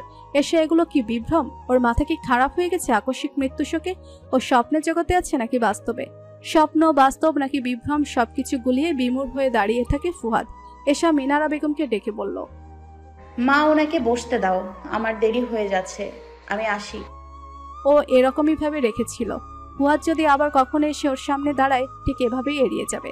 এসা সিঁড়ি বেয়ে নেমে যেতে লাগলো। ফুয়াদ অনেকক্ষণ পর মিনারা বেগমের দিকে তাকিয়ে জিজ্ঞেস করলো, আন্টি ও এশা? মিনারা বেগম ফুয়াদকে দেখে যতটা বিস্মিত হয়েছে তার চেয়ে বেশি আশ্চর্য হচ্ছে ওর প্রশ্ন করে, এই ছেলেকে এমন দেখাচ্ছে কেন? বিদেশি পাগলা গারোতে ছিল নাকি? এশা বেঁচে আছে? ও বিড়বিড় করে বলল। এরপর মিনারা বেগমকে পাশ কাটিয়ে বাসার ভিতরে ঢুকে খাটের পর বসলো। মিনারা বেগম বিচলিত হয়ে সেদিকে এগিয়ে আসেন। ফুয়াদ বাবা, কি হয়েছে তোমার? এমন দেখাচ্ছে কেন তোমাকে? কই ছিলে তুমি এতদিন? ফুয়াদ কোনো কথা না বলে বেসিনের দিকে যায়। অনেকক্ষণ ধরে চোখে মুখে পানি দেয়। স্ত্রী মৃত্যুর শোকে নির্ঘুম এক যন্ত্রণাদায়ক রাতের বিভীষিকা থেকে এখনো বের হতে পারেনি। ওর লোপ পাওয়া চেতনা, বুদ্ধিজ্ঞান ধীরে ধীরে ফিরে আসতে লাগলো। বেসিনের সামনে থেকে এসে আবার খাটের সাথে হেলান দিয়ে আধশো অবস্থায় বসে। চোখ বুজে জোরে জোরে কয়েকটা নিঃশ্বাস ফেলে। একজন মৃত মানুষকে ফিরে পাওয়ার প্রবল স্বস্তি, আনন্দ হচ্ছে মনে। সবকিছু কি দারুণভাবে দুঃস্বপ্নের মতো মিথ্যা হয়ে গেছে। সারা রাত তো এই প্রার্থনাই করেছে। আন্টি আপনার সামনে একটা সিগারেট ধরাই, আমার ব্রেনটা তাহলে আরেকটু সচল হবে। মিনারা বেগম ফুয়াদের হাবভাব কিছুই বুঝতে পারছেন না। ফুয়াদ ফিরে আসবে এই ব্যাপারটা তার আত্মবিশ্বাসে ছিল না। ফিরে তো এসেছো, কিন্তু পাগল হয়ে। আধা পাগল নাকি পুরো পাগল তো এখনো পরিষ্কার না। ওদিকে তার মেয়েটা সন্তান সম্ভবা। দুশ্চিন্তায় তার মাথায় চক্কর দিচ্ছে। তিনি চিন্তিত গলায় বললেন, ধরাও। ফুয়াদ সিগারেট ধরালো। ধীরে ধীরে সেটি শেষ করে মিনারা বেগমকে বলল, দুঃখিত আন্টি আপনার সামনে বসে সিগারেট ধরার জন্য, কিন্তু আমি একদমই নিরুপায়। মিনারা বেগম শুকনো মুখে বললেন, ঠিক আছে, সমস্যা নেই। আপনাকে এরকম চিন্তিত দেখাচ্ছে কেন? চিন্তা করবেন না, আমার মাথা খারাপ হয়নি। এই মুহূর্তে আমি পুরোপুরি ঠিক আছি। আচ্ছা এবার বলুন, এশা কোথায় গেল বের হয়ে? মিনারা বেগম মনে মনে বললেন, পাগলে তো আর বুঝতে পারে না যে সে পাগল হয়ে গেছে। এসা টিউশনে গেছে। বাসার ঠিকানাটা দিন। ঠিকানা আমি জানি না। ঠিক আছে, সমস্যা নেই। আমি আজ এখানে বেরোবো। দুপুরে রান্না করেন আমার জন্য। এই বলে ফুয়াদ ওখান থেকে বের হলো। প্যান্টের পকেট থেকে ফোন করে রাহাতকে কল করে বলল, আমি তোমার বাসায় আসছি পুলিশ নিয়ে। রাহাতের বাসার দরজায় কলিং বেল বেজে উঠল। শম্পা ফট করে দরজা খুলে লুকিং গ্লাস দিয়ে দেখলো ফুয়াদ এসেছে। একা আসেনি, সঙ্গে দুজন পুলিশ নিয়ে এসেছে। কি আশ্চর্য ভয়ঙ্কর কাণ্ড! শম্পা চেঁচিয়ে ভীতু গলায় বলল, দেখো ফুয়াদ সত্যিই পুলিশ নিয়ে এসেছে। রাহাত চেয়ার ছেড়ে উঠে দাঁড়িয়ে অত্যন্ত রেগে মেগে আগুন হয়ে দরজার কাছে গেল। সে ভাবতে পারেনি ফুয়াদ সত্যি পুলিশ নিয়ে আসবে। ফাজলামি খামখেয়ালের একটা সীমা থাকে। এই সামান্য কারণে নিজের মায়ের পেটের ভাইয়ের বাসায় কেউ পুলিশ নিয়ে আসতে পারে? পুলিশ নিয়ে আসা কোনো তামাশার ব্যাপার নাকি, তাও এই ভাড়া বাসে? আর পুলিশের কাছে কি বলে? প্লিজ দরজা খুলো না, সত্যি আমাদের ধরে নিয়ে যাবে। রাহাত বিরক্ত মুখে শম্পাকে সরিয়ে দিয়ে সজোরে দরজা খুলে ফুয়াদের দিকে তাকিয়ে ক্ষিপ্ত গলায় জিজ্ঞেস করে, এদেরকে কোথা থেকে ভাড়া করে এনেছিস? বাড়াবাড়ি হচ্ছে কিন্তু, এদেরকে নিয়ে এক্ষুনি এখান থেকে যা। ফুয়াদ নির্লিপ্ত মুখে বলল, ভাড়া করে আনেনি, ওনারা আসল পুলিশ। রাহাত আরো খেপে গেল। মা তোকে পুলিশে দিয়েছে বলে আমরা বাসা থেকে বের হয়ে গেলাম। তোর তো আগে থেকেই পরিকল্পনা ছিল বিদেশ যাওয়ার, টাকা পয়সা সরিয়েছিস, আমাদের তো কোনো পরিকল্পনা ছিল না। হাতে টাকা পয়সা যা ছিল সব কাছিয়ে এসেছে। এই মাস পরই চাকরির খোঁজে বের হতে হবে। মাও আমাদের বাড়িতে সাচ্ছেন না। সকালে টেবিল ভর্তি নাস্তার বদলে শুধু পরোটা ভাজি জুটে, 17 পদের তরকারি পায় না ভাতের টেবিলে। এসি রুমে ঘুমায় অভ্যাস, এসি গাড়িতে চলাফেরা করে অভ্যাস, এখন ওদের মধ্যে রিক্সায়। ফুয়াদ কথার মাঝে রাহাতকে থামিয়ে দিয়ে বলল, নশ্বর এই পৃথিবীতে এত সুখ করে কি হবে? এরপর পুলিশকে বলল, এই মামলার আসামি একজনই, আমার ধারণা ভাবে নির্দোষ। তার মতো সহজ সরল নরম মনের মানুষ নিশ্চয়ই এই নিষ্ঠুর পরিকল্পনায় ছিলেন না। শম্পেপার দরজার সামনে এসে ভারী আহত গলায় বলল, তুমি সত্যি মামলা করেছো ফুয়াদ? তুই এই তুচ্ছ বিষয়ে মামলা কেউ করে? ভাই ভাইয়ের ব্যাপার। মামলা না করে আমাকে বলতে, প্রয়োজন হলে আমি তাকে 2 দিন খেতে দিতাম না। রাহাত উত্তেজিত মুখে বলল, অনেক ফাজলামি হয়েছে, যা এখান থেকে, নয়তো কিন্তু তোর পুলিশ সহ তোকে বাথরুমে আটকে রাখবো। এই বদমাইশ কিসের মামলা করেছিস? কি অভিযোগে? কত ধারায়? শম্পা চাপা গলায় ফিসফিস করে বলল, বাথরুমে আটকানোর দরকার নেই, বাসায় ঢুকলেই কিন্তু আমার প্লেটে গ্লাস। থামো তুমি। ধমকে উঠল রাহাত।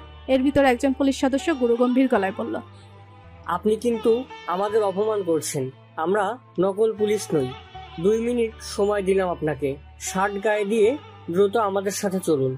আপনার নামে অভিযোগ, কত ধারায় মামলা হয়েছে থানায় গেলেই জানতে পারবেন। 2 মিনিট সময়, কিন্তু কোনো গরমিষ্টি করলে জোর করে নিয়ে যাব, সেটা নিশ্চয়ই ভালো দেখাবে না। শম্পা অসহায় মুখ ফুয়াদের দিকে তাকিয়ে বলল, এই তুচ্ছ কারণে তুমি সত্যি সত্যি নিজের ভাইকে পুলিশে দেবে? 2 মিনিট পেরিয়ে গেলেও রাহাত শার্ট গায়ে দিল না। দরজার সামনেই অগ্নিমূর্তি নিয়ে দাঁড়িয়ে রইল। রাগে ওর মাথায় রক্ত চলে যাচ্ছে। ভাড়া বাসা বলে চিৎকার চেঁচামেচি করতেও পারছে না। 2 মিনিট পেরিয়ে গেছে কিন্তু। রাত থমথমে গলায় শম্পাকে আদেশ করলো, যাও, একটা শার্ট নিয়ে আসো। সত্যিই তোমাকে থানায় নিয়ে যাবে? দেখতে পাচ্ছ না এত কথা বলছো কেন? যাও, শার্ট নিয়ে আসো। শম্পা শার্ট এনে বলল, আমি তো তোমার সাথে যাব। আমিনুল নামের পুলিশ সদস্যটি বললেন, আপনাকে এই মামলায় আসামি করা হয়নি, আমরা আপনাকে নিতে পারবো না, দুঃখিত। রাত শার্ট গায়ে দিতে দিতে ফুয়াদের দিকে চোখ লাল করে তাকিয়ে বলল, আসি থানা থেকে, তোকে যে আমি কি করব। এসো, 40 আর দাওয়াত তোমাকে। শম্পা ভেবেছিল ফুয়াদ শেষমেশ নিশ্চয়ই বল সব ফাজলামি, কিন্তু না, রাহাতকে সত্যি সত্যি পুলিশে নিয়ে গেল। শম্পা হতভম্ব মুখে তাকিয়ে আছে। ওর এবার কান্না পাচ্ছে। ফুয়াদ পুলিশের সঙ্গে যায়নি। সে দরজার সামনে দাঁড়িয়ে পায়ে জুতা খুলছে। জুতা খুলে বাসার ভেতরে প্রবেশ করে বিছানায় গায়ে লিয়ে বলল, ভাবি দুপুরে আমার জন্য রান্না করার প্রয়োজন নেই, আমি এরশাদের ওখানে খাবো। আচ্ছা, গতকাল রাতে আমি ফুল নিয়ে এসেছিলাম, সেগুলো কোথায়? ফুয়াদের আচরণে শম্পা বাক্যহারা হয়ে রইল কিছুক্ষণ। এরপর বিহব্বল হয়ে বলল, আমার স্বামীকে তুমি পুলিশে দিয়েছো, আবার আমার বাসায় ঢুকে শুয়ে আছো? এইসব কি মশকরা শুরু করেছো? রিল্যাক্স ভাবি, আপনি সন্তান সম্ভব মানুষ, এত চাপ নেবেন না। আমি তোমাকে মনে মনে কুচ্ছর বকাঝকা দিয়েছি ফুয়াদ, ভদ্রতার খাতিরে শুধু মুখ দিয়ে বের করতে পারছি না। ভেরি গুড ভাবি, আপনার এই ভদ্রতা আমাকে আপ্লুত করেছে। আচ্ছা, এসা কোন বাসায় টিউশন করে আপনি চিনেন? ওর নতুন ফোন নাম্বার জানেন? শম্পার কোনো কথা না বলে ধপধপ করে পা ফেলে নিজের রুমের দিকে চলে যায়। শব্দ করে রুমের দরজা বন্ধ করে দেয়। ফুয়াদ কিছুক্ষণ শুয়ে থেকে এরপর উঠে গতকালের ফুলগুলো খুঁজলো। টেবিলের উপরে রেখেছিল, সেখানেই পেল। শম্পাকে ডেকে বলল, ভাবি আমি বেরোচ্ছি, দরজাটা আটকে দেন। শম্পা দরজা আটকে এশাকে ফোন করলো। তোমার স্বামী রাহাতকে পুলিশে দিয়েছে। মানে কি বলছেন ভাবি? যা শুনেছো তাই বলছি। তুমি এখন কোথায়? আমি ক্যাম্পাসে 2টা ক্লাস শেষ হলো। ফুয়াদ রাহাত ভাইয়াকে পুলিশে দিয়েছে কেন? এসব বিচলিত গলায় জানতে চাইল। সেই কাহিনী বলার জাস্ট নেই এখন। তোমাকে শুধু একটা কথাই বলবো, ওই বদমাশের সঙ্গে এত সহজে ভাব করো না। সহজে পাওয়া জিনিস মানুষ কদর করে না। ওকে নাকের দড়ি দিয়ে ঘোরাবে। নিজের ভাইকে পুলিশে দিয়েছো? এই বলে শম্পা ফোন কেটে দিল। এসার কিছু জিজ্ঞেস করার সুযোগ পেল না। ও সঙ্গে সঙ্গে কল ব্যাক করলো। এই মুহূর্তে শম্পার ফোনে কথা বলার মেজাজ নেই। সে ফোন ধরলো না। পদ অস্থির ভঙ্গিতে রাস্তার পাশে দাঁড়িয়ে আছে। চৈত্র মাসের কাঠফাটা রোদে যেমন ভীষণ পানি তৃষ্ণা পায়, ওরও সেরকম এসাকে জড়িয়ে ধরার তৃষ্ণা পাচ্ছে। ওই মেয়েটাকে বুকের মধ্যে আধা ঘন্টা জড়িয়ে ধরে রাখতে পারলে বোধহয় ওর সকল অস্থিরতা দূর হবে। এসার সঙ্গে সংসার করবে, ওকে যত দ্রুত সম্ভব লন্ডনে নিয়ে যাওয়ার চেষ্টা করবে। এই সিদ্ধান্ত নিয়ে ঢাকায় ফিরেছিল ফুহাদ। তবে ওর জন্য এত আকুলতা তৃষ্ণা নিয়ে ফেরেনি। রাহাতের এক কুট বুদ্ধিতে ও কেমন ওলটপালট হয়ে গেল। এসাকে আগে জড়িয়ে ধরবে নাকি ফ্ল্যাটে না থাকার জন্য ধমক দিবে? রাহাত এই কাজ না করলে আগে কিছুক্ষণ প্রচন্ড রাগারাগি করতে ছাড়িয়ে দিত। এসা নিশ্চয়ই তীব্র রাগ অভিমান করে আছে। এই মেয়ের এত অভিমানও আগে বুঝতে পারেনি, বোঝার চেষ্টাও তো করেনি। এখন আগে বুঝতে হবে রাগ অভিমান অভিযোগের তীব্রতা কতখানি। লন্ডন যাওয়ার আগে ভাঙাতে পারবে তো? কয়েক কেজি মিষ্টি ফলমূল কিনে মিনারা বেগমের বাসার উদ্দেশ্যে রওনা দিল ফুহাদ। এসে এখনো ফিরেনি। অসহ্য ধরনের অপেক্ষা। ফুয়াদের মেজাজ খারাপ হচ্ছে। ঘুরে ফিরে সেই রাহাতের উপর গিয়েই রাগটা চাপছে। সে অমন ভয়াবহ ফাজলামি না করলে ওর মনে এত উতলা হতো না। মিনারা বেগম মাছ মাংস কিনে আনে মেয়ের জামাইয়ের জন্য। একা হাতে এত রান্না বান্না করতে সময় লাগছে। দুপুর গড়িয়েছে, তার রান্না এখনো শেষ হয়নি। ফুয়াদ রান্নাঘরের দিকে এগিয়ে এসে জিজ্ঞেস করলো, আন্টি আমি রান্না বান্না মোটামুটি জানি, আপনাকে কোনোভাবে সাহায্য করতে পারি? এ ছেলের মাথায় কি সত্যি গন্ডগোল হলো? তার সে বড় লোক নাকুচু মেয়ের জামাই আজ তাকে রান্নায় সাহায্য করতে চাচ্ছে? কি ভয়াবহ ব্যাপার! আপনি কি আবার ভাবছেন আমার সত্যি সত্যি সমস্যা হলো কিনা মাথায়? আসলে এসে এখনো ফিরছে না তো, অপেক্ষা করাটা খুব কষ্টদায়ক। আপনাকে রান্নার কাজে সাহায্য করলে সময়টা একটু দ্রুত কাটতো। ফুয়াদ এসার জন্য এত মরিয়া হয়ে উঠেছে। কি এক আনন্দে মিনারা বেগমের মন পুলকিত হলো। সে আনন্দ তার গলায়ও প্রকাশ পেল। না বাবা, কি বলছো? আমার রান্না বান্না প্রায় শেষ, শুধু মুরগি ভুনাটা বাকি আছে। তোমার কোনো সাহায্য করতে হবে না। ঠিক আছে, তাহলে মুরগিটা আমি ভুনা করার চেষ্টা করি। ফুয়াদ রান্নাঘরের ভিতরে ঢুকে মুরগির রান্না শুরু করে। মিনারা বেগম একটু তফাতে দাঁড়িয়ে আছেন। তার চোখে মুখে আশ্চর্য ভাব। এসার শরীর দুর্বল লাগছে। ওয়াজ ক্লাস শেষে টিউশনে না গিয়ে বাসায় ফিরল। দরজার সামনে এসেই ফুয়াদের জুতা দেখতে পেল। ওর বুকের মধ্যে মোচড়ে ওঠে, কেমন উত্তেজনা অস্থিরতা অনুভব করে। যে মানুষটাকে ও ছেড়ে দেওয়ার সিদ্ধান্ত নিয়েছিল তার উপস্থিতি ওর মনে এত ব্যগ্রতা তৈরি করছে কেন? সন্তান হওয়ার খবর জেনে ওর মন কি অজান্তে এই সিদ্ধান্ত পরিবর্তন করে ফেলেছে, নাকি এটা হলেও একই অনুভূতি হতো? ধীর পারে বাসার ভেতর প্রবেশ করলো এসা। 2 রুমে উকি দিল, ফুয়াদকে দেখছে না। বাথরুমের বাইরেও থেকে আটকানো। ও রান্নাঘরের দিকে এগিয়ে গিয়ে অস্থির গলায় ডেকে জিজ্ঞেস করলো, মা দরজার সামনে জুতা কার? এসার আওয়াজ পেয়ে ফুয়াদ ভীষণ উদ্গ্রীব হয়ে এসে তৃষ্ণার্ত চোখে কিছুক্ষণ তাকিয়ে থেকে অতিশয় আকুল গলায় বলল, এসে আমি তোমাকে 1 ঘন্টা জড়িয়ে ধরে রাখতে চাই। আন্টি এখানে, রুমে চলো প্লিজ।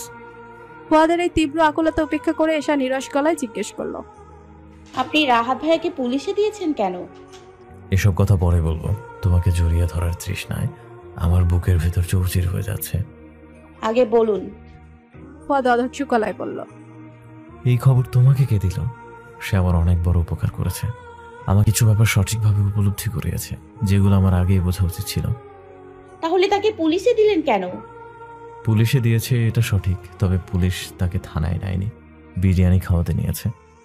কি যে তামাশা করেন আপনারা! এখানে বসেই জড়িয়ে ধরবো তোমাকে? ফুয়াদের গলা কিছুটা অসহায় শোনালো। এসা কিছুক্ষণ চুপ থেকে প্রত্যুত্তর করলো, আপনার স্পর্শ আমার ভালো লাগবে না। দুপুরে খেয়ে এখান থেকে চলে যাবেন। আমি আপনার বিয়েটা রাখবো না। বিয়ে রাখবে না? বিয়ে না রাখার মতো কি হলো? ফুয়াদের তীব্র আকুলতা কিছুটা রাগে করালো, কিন্তু ও নিজেকে শান্ত রাখার চেষ্টা করলো। এক দৃষ্টিতে তাকিয়ে রইল এসার দিকে। মেয়েটার চেহারা কেমন শুকিয়ে গেছে, ক্লান্ত অবসন্ন দেখাচ্ছে, কিন্তু চোখ মুখের অভিব্যক্তি খুবই কঠিন। ফুয়াদের প্রতি উপচে পড়া রাগ অভিমান ক্ষোভেরই বহিঃপ্রকাশ যেন। ফুয়াদ স্থির হয়ে নরম গলায় বলল, আই থিঙ্ক আমার সাথে বিয়ে রাখতে না চাওয়ার মতো কিছু হয়নি। আমি মেয়ে নিয়ে পালিয়ে যাইনি এসা। আমি আমার পরিবার, বন্ধু বান্ধব কাউকে জানিয়ে যাইনি। কিন্তু ওই বিধ্বস্ত মনে তোমাকে ঠিকই লম্বা চিঠি লিখে নিয়েছি। আমার মানসিক অবস্থাটা বোঝানোর চেষ্টা করেছি। তুমি কি একটু বোঝোনি এসা? যদি বুঝতে তাহলে তো তুমি আমার বাসায় থাকতে, রোদে পুরে টিউশনি করে চেহারার এই অবস্থা করতে না। আমার প্রচন্ড মেজাজ খারাপ হচ্ছে তোমার উপর। তবুও দেখো আমি নিজেকে শান্ত রাখছি। তোমাকে জড়িয়ে ধরতে চাচ্ছি, কারণ তুমি আমার জীবনে ম্যাটার করো এসা। এসা কোনো প্রত্যুত্তর করলো না। ওর মুখ ইস্পাতের মতো কঠিন। ফুয়াদ ছোট্ট একটা নিঃশ্বাস ফেলে আবার বলল, কতদিন পর দেখা হলো। হোক পুরোটা আমার দোষ, তোমার রাগ, অভিমান, বিরক্তি, ক্ষোভ হতেই পারে আমার উপর, হওয়াটাই স্বাভাবিক। কিন্তু এসবের আড়ালে তো একটু অন্য অনুভূতিও থাকতে পারতো। তুমি বোধহয় আমার জন্য অপেক্ষাই করনি। মনে হচ্ছে আমি জীবনে ফিরে না আসলেও তোমার কিছু এসে যেত না, অথচ আমি ভেবেছিলাম। ফুয়াদ থেমে বলল, সকালে তোমার সাথে দেখা হলো, তখন আমার ব্রেন ঠিকঠাক কাজ করছিল না, কিন্তু তোমার ব্রেন তো ঠিক ছিল। তুমি আমাকে ওভাবে এড়িয়ে চলে গেলে, আর এখন আমি তোমাকে জড়িয়ে ধরতে চাইলাম, অথচ তুমি যন্ত্রের মতো এখানে দাঁড়িয়ে আছো। কতটা ব্যাকুল হলে মানুষ একবার জড়িয়ে ধরার জন্য এভাবে অনুনয় করে। এসে আবার মুখ খুলে নিচু স্বরে বলল, মা ওখানে, রুমে গিয়ে কথা বলি। না, রুমে গেলে তো আমি তোমাকে খেয়ে ফেলবো। আমার স্পর্শ নাকি তোমার ভালো লাগবে না, তো কার স্পর্শ ভালো লাগবে? আমি কিসের জন্য ঢাকায় আসলাম? আমার তো সোজা লন্ডনের ফ্লাইট ধরা উচিত ছিল। এসা রুমে চলে আসে। কিছুক্ষণ পর ফুয়াদও আসে। এসা রুমের দরজা আটকাতে আটকাতে বলল, আমার কাছে আসবেন না, আমাকে কোনোভাবে স্পর্শ করার চেষ্টা করবেন না, তাহলে আমার খুব ভালো লাগবে। ফুয়াদ টেবিলের সাথে হেলান দিয়ে দাঁড়িয়ে গম্ভীর গলায় বলল, ঠিক আছে। কি যেন বলছিলেন? আপনি আমাকে লম্বা চিঠি লিখে জানিয়ে গিয়েছেন আপনার জীবনে আমি ম্যাটার করি, আপনি আমার জন্য ঢাকায় এসেছেন। আচ্ছা, এগুলো কি আপনি আমার প্রতি মহৎ আচরণ ভাবছেন? না, আমার মতো ব্যর্থ মানুষের কারোর প্রতি মহৎ আচরণ করার সাধ্য নেই। কাউকে নিজের পরিস্থিতি বোঝানোরও ক্ষমতা নেই। মন মেজাজের ভাই দিয়ে আপনি লাপাত্তা হয়ে যাবেন, একটা বার কল দেওয়ারও প্রয়োজন মনে করবেন না। হুট করে নিজের মর্জি মতো ফিরে এসে আমাকে জড়িয়ে ধরতে চাইবেন। আবার নাকি আপনি লন্ডন যাবেন, যাওয়ার জন্য সবকিছু রেডি করে এনেছেন। আচ্ছা, আমাদের তো স্বামী স্ত্রীর সম্পর্ক, স্বামী স্ত্রীর সম্পর্ক কি এরকম হয়? এতটা ঠুকলো, লন্ডন আমেরিকা কোথাও তো যেতে কিছু জিজ্ঞেস করতে হয় না। আসলে আমি আপনার জীবনে এতটাই গুরুত্বহীন যে আমার প্রতি সামান্য স্বাভাবিক আচরণও আপনার কাছে বিশেষ মনে হয়। ফুয়াদ অধৈর্য মুখে বলল, ব্যাপারগুলোকে এত জটিল করে ভেবো না এসা, একটু সহজভাবে বুঝো। জীবনে একের পর এক বিভিন্ন ঝামেলায় আমার মন মেজাজ অস্থির ছিল। বিয়েটাও সে অস্থিরতার ভেতরেই হয়েছে। এখন আমি স্থির হয়েছি, আর কোনো অন্তর্দ্বন্দ্ব দ্বিধা নেই আমার মনে। আমি তোমার সঙ্গে সংসার করতে চাই। আগের কথা বাদ দাও, দেশের বাইরে যাওয়ার সবকিছু আগেই হয়েছে। এখন হলে অবশ্যই তোমাকে জিজ্ঞেস করতাম। এটা আমার জীবনের অনেক বড় একটা স্বপ্ন এসা, একটু অ্যাপ্রিয়েট করো। পরিবারের মানুষদের কাছ থেকে আমি জীবনে কোনো ব্যাপারে কখনো অ্যাপ্রিসিয়েশন পাইনি। হ্যাঁ, আমি আপনাকে অ্যাপ্রিসিয়েট করছি। আপনার সকল স্বপ্ন পূরণ হোক, লন্ডনে জীবন সুন্দর হোক। তোমাকেও নিয়ে যাব, আমাদের লন্ডনের জীবন সুন্দর হবে। আমার এত বড় স্বপ্ন নেই। মা বোধ হয় খাবার বেড়েছে, আমার খেতে ইচ্ছে করছে না, আপনি খেয়ে চলে যান। ফুয়াদকে হতাশ দেখালো। এই হতাশা চাপিয়ে ধীরে ধীরে প্রচন্ড রাগ হতে লাগলো। সব মিলিয়ে কিরকম অসহনীয় অনুভূতি হচ্ছে ওর। সহজ কথাগুলো এসে কেন বুঝতে পারছে না, নাকি বুঝতে চাচ্ছে না? লন্ডন যাওয়ার আগে কিছুদিন আমার সাথে থাকতে এসছেন, শরীরের টানে এসছেন। এরপর লন্ডন যাওয়ার পর আপনাকে আর খুঁজে পাওয়া যাবে না। আমি জানি আপনাকে আগাগোড়া আমার চেনা হয়ে গেছে। কয়টা দিন নিজেকে নিয়ন্ত্রণ করুন, লন্ডন গেলে মেয়ের অভাব হবে না। আপনার ভালোবাসা, সুন্দর হাসির মেয়ে সুস্মিতাও লন্ডন থাকে। তোমার কি ধারণা বাংলাদেশে মেয়ের অভাব আছে? শরীরের টানে তোমার কাছে সেভাবে একবার জড়িয়ে ধরার জন্য করুণা করতে হবে? এই বলে ফুয়াদ ক্ষিপ্ত মুখে দরজার দিকে এগিয়ে গিয়ে সজোরে দরজা খুলল। এসব বাধা দিল না। মিনারা বেগম গোসলে ঢুকেছেন। বাসা থেকে বের হয়ে ক্রোধান্বিত পায়ে ধপধপ করে সিঁড়ি ভেঙে নিচে নেমে বেরিয়ে পড়ল ফুয়াদ। জীবনে কাউকে এভাবে বোঝানোর চেষ্টা করেনিও, কারো প্রতি এত ব্যাকুল হয়ে অনুরোধ করেনি, আজ করেছে। সর্বোচ্চ আকুলতা প্রকাশ করেছে। বিপরীতে কি পেল? বিরক্তি, অবহেলা। মন থেকে চাওয়া সকল কিছুই ওকে এভাবে হতাশ করেছে। আজ এসাও করলো। মিনারা বেগম গোসল সেরে বের হয়ে দেখলেন ফুয়াদ চলে গেছে। তার খুব রাগ হলো এসার উপর। এগুলো কেমন খামখেয়ালি আচরণ। ছেলেটা নিজে থেকে সেদে বলল আমাকে রান্না করতে। যত যাই হোক, তুই ওকে এভাবে না খেয়ে যেতে দিলি কিভাবে? আমি তাকে খেয়ে যেতে বলেছি। এসা, বিয়েটা কোনো ছেলে খেলা না। সংসার জীবনে এর চেয়ে আরো কঠিন অনেক কিছু হয়। ফুয়াদ যদি সেরকম খারাপ হতো, আমি তোকে ওর সাথে ফিরে যেতে দিতাম না। তোর ভালোটা আমি তোর চেয়ে বেশি বুঝি। আমি তো বলিনি মা ছেলে খেলা। ওর সঙ্গে যা, বাচ্চা হওয়ার খবরটা ওকে বল। এরপর যদি আবার মনে হয় ও তোকে অবহেলা করছে, তোর প্রতি কোনো অন্যায় আচরণ করছে, আমি নিজে তোকে নিয়ে আসবো। বাচ্চা হওয়ার খবরটা উনি যেন কিছুতেই না জানে। আমি তোমাকে অনুরোধ করছি। এসবের মানে কি? সে বাচ্চা চায় না মা, সে লন্ডন চলে যাবে। আমার প্রতি এত অন্যায় আচরণ করে, এরপর হঠাৎ করে আমাকে মাথায় তুলে নাচাতে চাইলে তার মাথায় উঠতে হবে সে আবার যে কোনো সময় পরিবর্তন হয়ে যাবে। মিনারা বেগম কিছুক্ষণ চুপ থেকে বলল, মান অভিমান যা করার কর, কিন্তু ডিভোর্সের কথা মাথায় আনিস না। তুই এখন আর একা নেই মা, তোর ভিতর আরেকটা প্রাণ আছে। ঈশার চোখ ছলছল করছে। ও চোখ মুছে বিষণ্ণ গলায় বলল, সে লন্ডন গিয়ে আবার নিখোঁজ হয়ে যাবে। এই সন্তানের সমস্ত দায়িত্ব আমারই। আমি সেজন্য মানসিকভাবে প্রস্তুত। দুঃখকে আমি ভয় পাই না, যা হওয়ার হবে। সারা জীবন কষ্ট করেই বড় হয়েছি। এত আগ বাড়িয়ে ভাবছিস কেন? ও তোর প্রতি অবশ্যই অন্যায় করেছে। সেই অন্যায়ের ব্যথায় আমার বুকেও যন্ত্রণা হয়েছে, কিন্তু এখন এর জন্য কি সংসার ভাঙার কথা চিন্তা করা উচিত হবে? ও যদি পরিবর্তন না হতো তাহলে আলাদা ব্যাপার ছিল। এত অস্থির হচ্ছ কেন মা? তার পরিবর্তনের স্থায়িত্ব কতটুকু সেটা আমাকে বুঝতে দাও। দেখেছো এইটুকুতেই কিভাবে রাগ করে চলে গেল। এত অধৈর্য আমার ব্যাপারে। এর ভেতর ফুয়াদ ফোন করলো মিনারা বেগমের ফোনে। তিনি ফোন ধরতে ওপাশ থেকে বলল, আন্টি আমি খুব ক্ষুধার্ত, কাল থেকে কিচ্ছু খাইনি। আপনার মেয়েকে দিয়ে আমার জন্য খাবার পাঠালে খুব ভালো হতো। আর ওকে বলুন আমি ওকে কোনোভাবেই স্পর্শ করব না। আপনাকে সাক্ষী রেখে গেলাম। মিনারা বেগম বিব্রত বোধ করলেন। তিনি বললেন, ঠিক আছে, আমি ওকে দিয়ে তোমার জন্য খাবার পাঠাচ্ছি। আপনি শিওর ও আমার জন্য খাবার নিয়ে আসবে? আসার পথেও আবার খাবারে বিষ মিশিয়ে দিতে পারে। লক সিস্টেম কোনো লাঞ্চ বক্স থাকলে সেটাই খাবার দিয়েন। মিনারা বেগমের কাছে লক সিস্টেমে কোনো লাঞ্চ বক্স নেই। তার চেয়ে বড় ব্যাপার এসে শক্ত হয়ে বসে আছে। ও কি তাই ফুয়াদের জন্য খাবার নিয়ে যাবে না? মা, তুমি ওই লোকটাকে নিয়ে এত আদিক্ষেতা করছো কেন? ক্ষুধার্ত হলে খাবার বাইরে থেকে কিনে খাক। আমার শরীর ভালো লাগছে না, আমি যেতে পারবো না। এমন নিষ্ঠুর আচরণ করিস কেন? গাড়িতে করে গিয়ে খাবারটা দিয়ে আসবি শুধু। আর শোন, ও বলেছে তোকে স্পর্শ করবে না। ছি, তোমার কাছে এসব বলেছে? মিনারা বেগম একটু তড়িঘড়ি করে খাবার বাড়ে। এর ভিতর ফুয়াদ তাকে ফোন দিয়ে আবার বলল, আন্টি ও যদি আমার জন্য খাবার নিয়ে না আসে আমি কিন্তু ওখান থেকে তুলে নিয়ে আসবো। ও আমার বউ, ওকে তুলে আনলে কি আটকাবে বলুন? আপনি আটকাবেন? এ লোকের দ্বারা এসব অসম্ভব ব্যাপার না। এসব তামাশা ভালো দেখাবে না। এসব শেষমেশ দায় সারাভাবে তেতো মেজাজে রাজি হলো, কিন্তু ও খাবার দরজার সামনে রেখে চলে আসবে। মিনারা বেগম এশার হাতে লাঞ্চ বক্স ধরিয়ে দিয়ে বাসার গেটের সামনে থেকে রিকশায় তুলে দিলেন।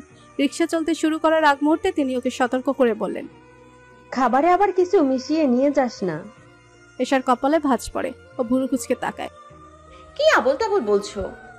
আমি না, ফুয়াদ বলেছে। কোথায় কি ছিল এতদিন? মাথায় বোধহয় সত্যি গন্ডগোল হয়েছে। আমারও তাই মনে হচ্ছে। ফুয়াদ ব্যালকনিতে দাঁড়িয়ে ফুল গাছের টবগুলো দেখছে। ওর আঙুলের ফাঁকে জ্বলন্ত সিগারেট খাওয়া কমিয়েই দিয়েছিল, কিন্তু এখন এশা যা যন্ত্রণা করছে, তাছাড়া নিজের মেজাজ ঠিক রাখার উপায় নেই। এসে এখানে থাকলে ওর এই শখের গাছগুলো অন্তত এভাবে পানির অভাবে শুকাতো না। মেয়েটা এমন অবুঝের মতো আচরণ কেন করছে? এখন যদি খাবার নিয়ে না আসে তাহলে মেজাজ ঠিক রাখা কঠিন হয়ে যাবে। এত নির্দয় আচরণ তোর প্রাপ্য না। ফুয়াদ দেখলো গেটের সামনে একটা রিকশা থেমেছে। রিকশা থেকে অতি রূপবতী এক রমণী প্রচন্ড বিরক্ত মুখে থেমে ধপধপ করে পা ফেলে বাসার দিকে এগিয়ে আসছে। তার হাবভাব দেখে মনে হচ্ছে সে খাবার দরজার সামনে রেখেই চলে যাবে। হাতের সিগারেটটা ফেলে দ্রুত দরজার দিকে এগিয়ে আসে ফুয়াদ। ওকে আগে থেকে এভাবে দরজায় দাঁড়িয়ে থাকতে দেখে এসব মনে মনে বোধহয় খানিকটা হতাশ হলো। এখন নিশ্চয়ই খাবার দরজার সামনে রেখে চলে যেতে পারবে না। কিছুটা সময় আবার তার মুখোমুখি ব্যয় করতেই হবে। নিন আপনার খাবার, আমি আসছি। ব্যস্ত কণ্ঠে ফুয়াদের দিকে লাঞ্চ বক্স এগিয়ে দিয়ে বলল এশা। ওর আসলে তেমন কোনো ব্যস্ততা নেই, তবুও ভান করছে। হয়তো বুকের মধ্যে ফুয়াদের প্রতি জমে থাকা পাহাড় সমান রাগ, অভিমান, ক্ষোভের কারণে। এমন কোনো রাত নেই যে ও কাঁদেনি। প্রতিটা মুহূর্ত যন্ত্রণা নিয়ে কাটিয়েছে। ভাতের লোকমাগুলো দলা পাকানো কষ্টের মতো গলা দিয়ে নেমেছে। ভেতরটা যে কতখানি পড়েছে তা কাকে বুঝাবে? খাবার তো রেস্টুরেন্টেই খেতে পারতাম, তোমাকে ডেকেছি কেন তাহলে? তুমি এত বোকা এশা। লাঞ্চ বক্স হাতে না ধরেই রহস্যময় ভঙ্গিতে একটু হেসে বলল ফুয়াদ। এরপর এশার হাত ধরে একটানে দরজার সামনে থেকে ভিতরে নিয়ে আসে। আরে কি করছেন? গম্ভীর বিচলিত কণ্ঠ বলে উঠল এশা। ফুয়াদও দরজায় তালা লাগাতে লাগাতে ভারী গলায় বলল, তোমাকে একেবারে বোকা বললে অন্যায় হবে। তোমার মাথায় কিছুটা ভালো বুদ্ধি কেন আছে? তুমি আসলে ঠিকই ধরেছ। শরীরের টানে তোমার কাছে ঢাকায় এসেছি। লন্ডন গিয়ে আর কোনো যোগাযোগ রাখবো না। পুরুষ মানুষ তো বুঝছো, এরকমই শরীরই সব। দুনিয়া তো যা শরীরে টানি করে তারা। তাছাড়া তুমি যা সুন্দরী, তোমার যা ফিগার, তোমার হাজবেন্ডের এসব টান একটু বেশিই থাকবে। এশাকে আতঙ্কিত দেখালো। এসব ফুহাদের মনের কথা। তার চেহারা দেখে তো তাই মনে হচ্ছে। তাহলে ওই বাসায় বসে যে ব্যাকুলতা দেখালো সেসব মিথ্যা। সেই ব্যাকুলতা মিথ্যা হওয়ার আশঙ্কায় ওর বুকের ভেতর ধীরে ধীরে কেমন অসহনীয় ব্যথা অনুভব হতে লাগলো। ফুয়াদ দীর্ঘ সময় এশার মুখের দিকে তাকিয়ে থাকলো। এরপর হতাশ কণ্ঠে বলল, ভয় পেলে নাকি? না এশা, তোমার মাথায় আসলে কোনো বুদ্ধি জ্ঞান নেই। তুমি হচ্ছে একজন বোকা সুন্দরী। আপনার উদ্দেশ্য কি পরিষ্কার করে বলুন তো? আমার বাসার ফ্রিজটা খালি। আমার উদ্দেশ্য হলো তোমাকে কেটে টুকরো টুকরো করে ওটার ভেতরে ঢুকিয়ে রাখবো। স্টুপিড। আমি বাসায় যাব, দরজা খুলুন। তোমরা মেয়েরা পরিষ্কার সোজাসাপটা কথা বুঝতে পছন্দ করো না। এখন শোনো, বাঁকা করে বলি, আগামী সপ্তাহের শুরুতে আমার ফ্লাইট। এই 1 সপ্তাহ তুমি এখানেই থাকবে। এটাই তোমার বাসা। তুমি এই বাসার সম্রাজ্ঞী, মুঘল সম্রাজ্ঞী নূরজাহান। তোমার মনের সমস্ত রাগ, জেদ, অভিমান, অভিযোগ, ক্ষোভ যা কিছু আছে আমার প্রতি সব এখানে বসেই ছাড়ো। শুধু আমার সঙ্গে বিয়ে রাখবো না, হ্যান ত্যান এই সমস্ত কথাবার্তা বলবে না। এশা কোনো প্রত্যুত্তর না করে চুপচাপ চেয়ার টেনে বসলো। ওর দৃষ্টি অমনোযোগী। ফুয়াদ লাঞ্চ বক্স খুলে প্লেটে খাবার বেড়ে এশার মুখোমুখি চেয়ার টেনে বসে জিজ্ঞেস করলো, আমার হাতে খাবে? আঙুলের স্পর্শ লাগবে কিন্তু ঠোঁটে। গ্লাভস পরে নিব?